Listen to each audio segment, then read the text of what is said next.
So, eto na nga mga sangkay, no? May mga sinisibak na po ngayong opisyal ng DPWH at may mga sinampulan na. Well, pag-usapan po natin ito.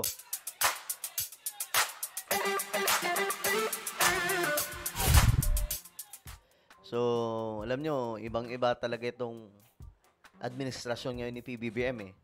Talagang tinutotoo mga sangkay, no? Hindi po tulad ng iba noon na nauuso yung takipan, no? Tinatakpan kahit po mayroon pong kalokohang ginawa, tatakpan kasi tropa, 'di ba? Pero itong si BBM hindi. Alam niyo yung sinabi nga po niya nung una sa isang interview, sa isang podcast, kahit kaibigan ka pa kung may ginagawa kang kalokohan, sorry na lang, 'di ba? Ngayon, pag-usapan natin yan kasi may tinanggal na naman po na isang mataas na opisyal ng DPWH. Naku, sino ba to? Si Bunuan na ba? Well, pag-usapan po natin. Bago tayo magtuloy-tuloy sa mga hindi pa po dyan na pag-subscribe. Kaya tayo po ay 1.55 million subscribers na. Kaya naman makikita nyo po yung subscribe button sa baba ng video na to. I-click nyo lamang po yung subscribe, i-click ang bell, at i-click nyo po yung all. Sa mga nanonood po sa Facebook, i-follow nyo po yung ating Facebook page. Alright? Shoutout po sa lahat ng mga solid sangkay. Comment down below, #solid sangkay. Kasama po ang inyong mga lugar. Ngayon, ito na. Pag-usapan na po natin. Ay, naku po. Ito na nga po ang balita ngayon. Ito pong isang regional director. Naku, taas pala ng katungkulan nito. Ng Mimaropa. Sinibak mga sangkay. Ang pangalan po nito ay walang iba kundi si Gerald Pacanan. Sinibak bilang DPWH Mimaropa Regional Director. Ayan na ha. Tinanggal. So ngayon mga sangkay, ito na ang nangyayari. Nagkakatanggalan na. Sana hindi nga lang tanggalin eh. Dapat mapanagot itong mga sangkay, kasi who knows, 'di ba? Na mas malala pa palang ginawa nito. Ngayon, ito yung balita. Tinanggal bilang Regional Director ng Department of Public Works and Highways, Mimaropa, si Engineer Gerald Pacanan. Ang pagsibak sa pwesto ay kasabay ng isinagawang investigasyon kaugnay ng umano yung mga substandard na flood control projects, partikular sa Oriental Mindoro. Naalala nyo mga sangkay? Itong sa Oriental Mindoro, yung kanilang governor doon, mga sangkay, tiningnan po yung mga flood control, ayaw pa po siyang papasukin. Ngayon, nung nakapasok na, kitang-kita po talaga sa video, sobrang substandard. Malala ang pagka-substandard ng kanilang flood control. Sobrang nipis po talaga. So doon nabisto alam niyo yung nakita ni PBBM, 'di ba? Nakita niyo yun? Yung nabisto ni BBM doon sa Bulacan at iba pang mga lugar na sobrang ninipis ng mga pagpapagawa ng flood control. Ito din po yung nabisto diyan sa Oriental Mindoro. So nakakalungkot lang mga sangkay. Nakakalungkot lang na ito po yung sitwasyon ngayon sa Pilipinas. Pero ito na nga, usapang tanggalan. Bago pa ba yan mangyari mga sangkay, may mga tinanggal na pala. 2 matataas na opisyal daw po. Napag-usapan po natin to nakaraan lamang mga sangkay. 2 mga matataas na opisyal na miyembro daw ng DPWH ang sinibak. Dahil daw po sa sila po yung, paano ba gawin yun? Paano ba sabihin yun? Parang nangingikbak o basta nangihingi ng pera sa mga kontraktor. Kasi ganun pala yung kalakaran nun mga sangkay. Halimbawa, may budget na. Yung budget na ibibigay para sana doon sa project, ngayon, hahati-hatian pa yan.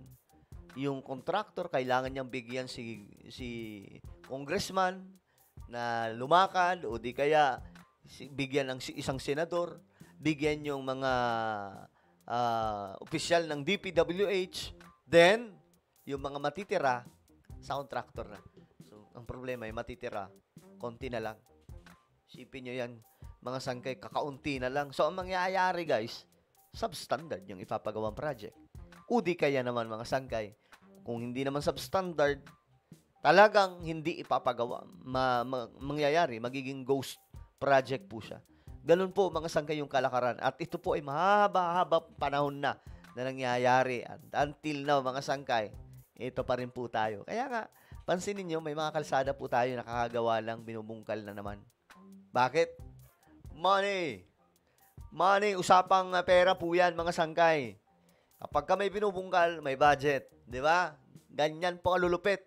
Imbis na ayusin yung pagpapagawa, wag natin ayusin. Dapat mabilis masira. Para pag nasira, may budget ulit tayo. O, di ba? Mga siraulo, di ba? Mga loko-loko. Ang bihira, nakakalungkot. Ang bayan po nating mahal.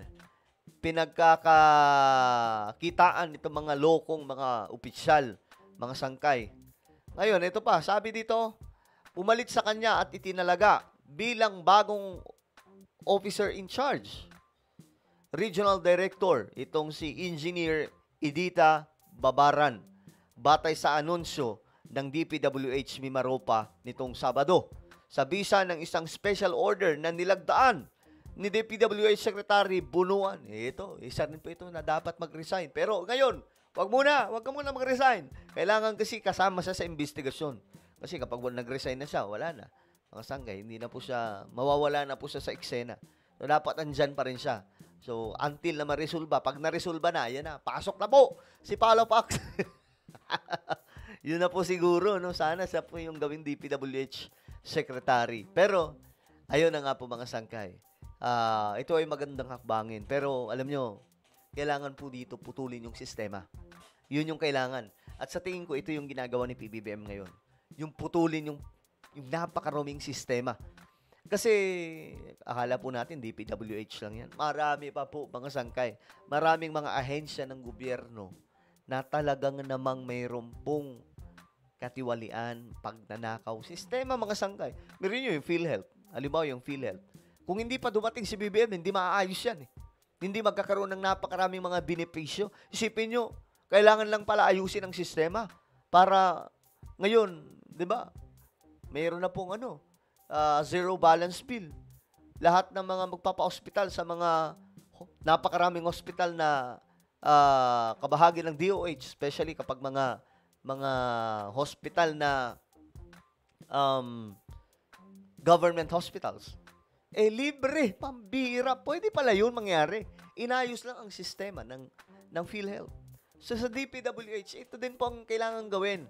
Talagang putulin ang mahaba na pong sistema, ang masamang sistema na nananalaytay sa loob ng DPWH. Bago ang naturang posisyon, nagsilbi si Babaran bilang Assistant Regional Director ng DPWH Region 2. District Engineer ng Isabela, 3rd District Engineering Office at Assistant District Engineer ng Isabela 1st District Engineering Office. So may pangalan talaga yung pumalit.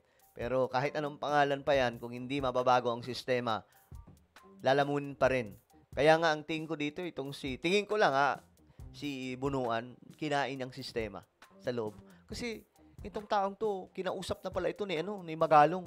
Dala-dala nung 2022. Yung mga substandard na mga proyekto, for sure, galing po yun kay PRRD na mga substandard na mga pagpapagawa. Kasi 2022, kakaupo pa lamang puno ni President BBM. Dala daw po ni Magalong. Dinala kay Manuel Bunuan. Kaso walang ginawang aksyon. Nagmukhang tanga si Magalong doon. Tapos itong revelasyon naman po ng mayor ng Quezon City na si Belmonte, sabi niya, tinry niyang kausapin si Bunuan dahil may mga na-discover nga daw po silang mga substandard at saka mga ghost project sa Quezon City, sa mga flood control. Pero hindi daw din po sa pinansin. So, wala. So, tingin ko talaga may pananagutan itong si Bunuan. Malaki. Well, ano po ang inyong opinion? Nagkakalaglagan na po, mga sangkay, may mga sinisibak na po si PBBM. At ito, bago lang, may sinampulan na. Comment down below, mga sangkay, ano po ang inyong opinion? Meron po tayong YouTube channel, Sangkay Revelation. Hanapin nyo po ito sa YouTube. Kapag nakita nyo na, i-click nyo po yung subscribe, i-click ang bell, at i-click nyo po yung all. Ako na po ay magpapaalam. Mag-iingat pong lahat. God bless everyone.